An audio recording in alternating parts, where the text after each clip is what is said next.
3, 4, 5, 3, 6, 3, 7, 3 more.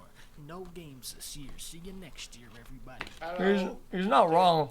Kojima kicked this one off by talking about 9/11, COVID, and Death Stranding. So it's all uphill from that point. I do not like this game, but damn, does this game have the best trailers of any video game? No, it does not. Jeff. Oh, one more thing. A lot of indie game premieres. There's 1, 2 Strand type games, 2 claymation games, 1, 2, 3, 4, 5, 6, 7 Pokemon Snap type games. One of them is called Paparazzi. 15 farming games, 4 Left 4 Dead type games, not counting Overwatch 2, which showed us a 3D model of Baptiste. Blizzard, please don't tell me this is the only thing you made so far. There was 1, 2, 3, 4 video games where you make soup. Ladies and gentlemen, 4 soup type games. This is what video games is like now. Guardians of the Galaxy, you fight a fucking Jello cube. Oh, you don't think Jello is a good enemy? Well, that's Jesus. why they put in a red Jello to fight also. Alfred Hitchcock's Vertigo is one of the best movies ever made. Alfred Hitchcock's Vertigo, the video game, is one of the most confusing announcements ever made. My only guess here is that they saw Persona 5 and were like, Persona? Next they're gonna make a fucking Clerks video game. Battlefield 2077 had one of the coolest trailers of E3. Everybody is seeing the grapple hook, and they're seeing a dude drive a ATV off of a roof into a helicopter.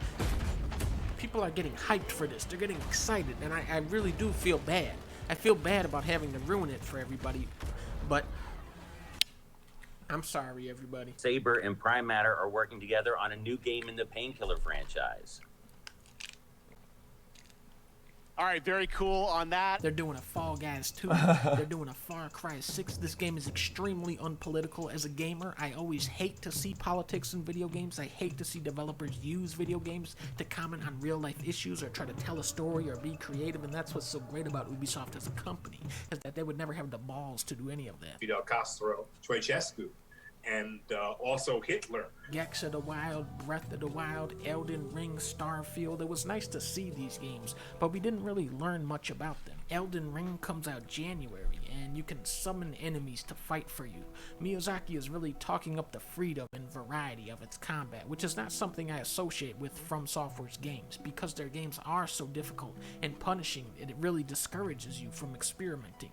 But I do think these guys get better with every game, and I hope that they can step out of the shadow of Dark Souls and create something new and fresh. Starfield is a space game, okay, and Zelda is coming out next year. The trailer they showed was like, bitch, it's Zelda. We don't even need to sell you on this. Yep, true. Seems like the main hooks of the sequel are going to be aerial traversal and also time travel. They don't really showcase it much, but it seems like you can rewind time in this game. Mario and Rabbids, Sparks of Hope.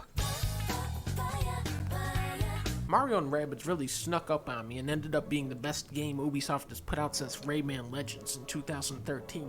You had a beautiful soundtrack by Grant Kirkhope, fancy cutscenes, the combat was strategic and satisfying, and you could fight a giant rabid Donkey Kong. However, I feel like all of these tactical games got the volume turned down on them when Into the Breach came out. This game just perfected that style of gameplay by eliminating all of the wheel spinning the genre is plagued by. Just like Zelda and open world games, I think it's going to take a while for everyone else to catch up. Jeff Goldblum. Thank you so much, Joffrey,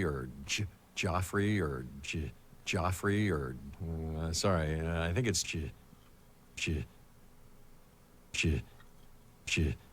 World premiere. Are you a fan of dinosaurs? I won't get angry if you aren't. Nope. What? Somerville. Okay, this is the story behind Somerville, Playdead.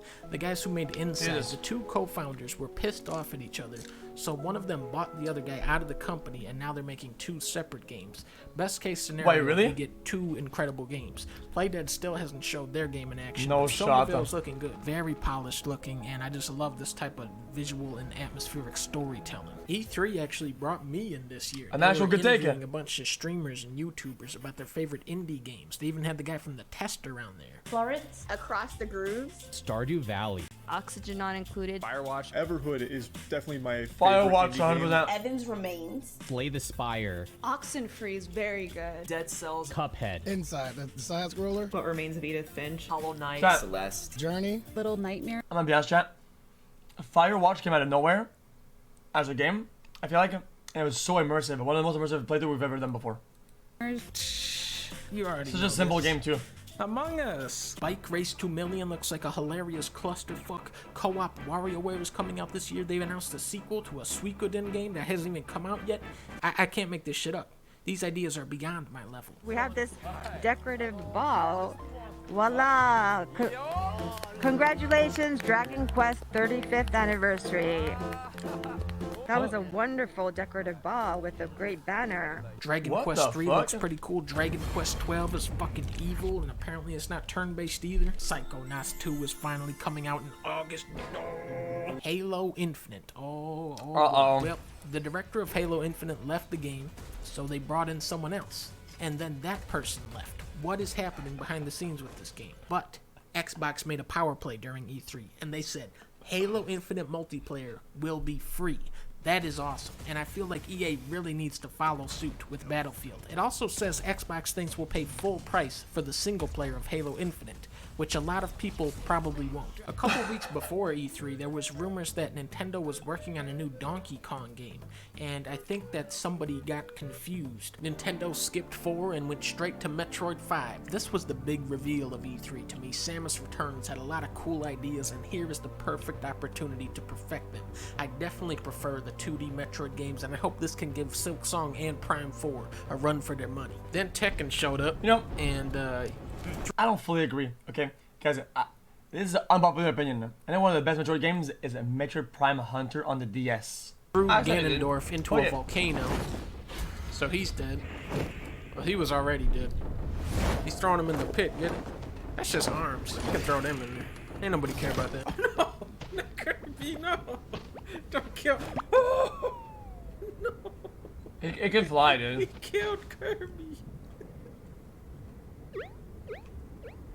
Square Enix, the masterminds behind Balan Wonderworld, showed off Final Fantasy XVI a while back, and it was very weird because they showed a trailer for Final Fantasy, but I didn't feel secondhand embarrassment for RPG fans while watching it. Thankfully, Square rectified this at this year's E3. Oh no.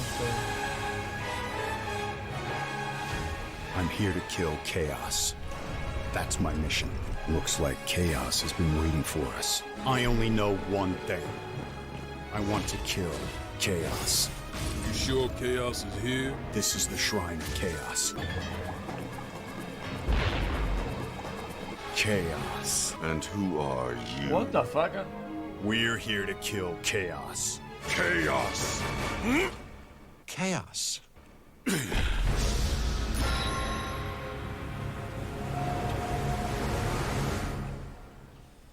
Looks pretty epic, right? Oh no. And that was pretty good. I enjoyed that.